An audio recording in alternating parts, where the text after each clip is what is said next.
Hello! Today's video is a little different. I'm letting you into my translation process a bit by reading two translations of the same poem.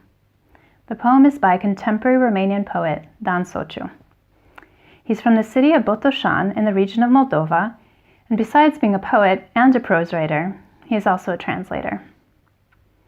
The poem I translated is untitled, but it's part of a section in his volume, Naive and Sentimental Poems, called Alexandrine Sonnets.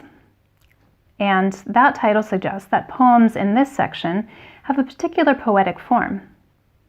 A sonnet is a poem that's 14 lines long.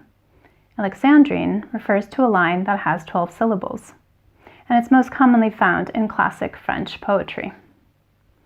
When I started translating this poem, I had to decide whether or not to keep the form. First, I'll read you the version I translated freely.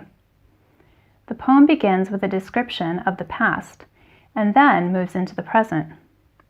Listen for the word now that marks the turn at the midway point.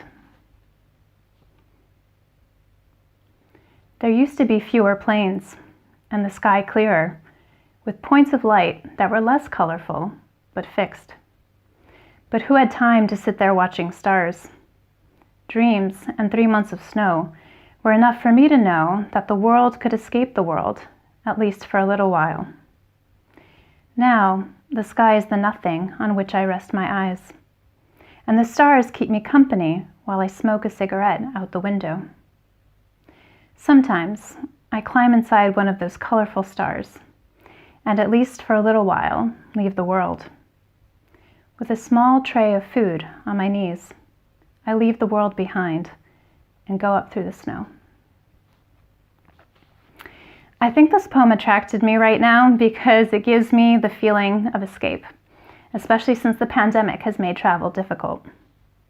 The first part of the poem talks about an earlier time when dreams and winter made reality feel different. In the second part, the feeling comes from being on a plane.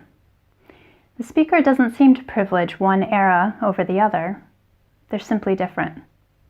What stays the same is the desire to somehow be beyond. I'll read you the poem again, this time in Alexandrine verse. Once upon a time, there used to be fewer planes, and the sky was clearer, with points of light that were less colorful but stationary. However, why would anyone just sit there looking at stars? Periodic dreams and 3 months of snow a year were enough for me to know that the whole world could escape the world, at least for a little while. Now, the sky is the nothingness on which I rest my eyes, and the stars keep me company whenever I smoke a cigarette out the window. Sometimes I take a ride in one of those colorful stars, and at least for a little while, I leave the world. With a small tray of food balancing on my knees, I leave the world behind and go up through the snow. It took more words in English to get the same number of syllables as in Romanian. While this version is a bit wordier in this form, I like how it sounds more spoken and casual, and it makes the desire for transcendence more everyday. In both versions, the poem is a bit like flying when we can't fly. I'd love to see which one you prefer in the comments. Thanks for watching.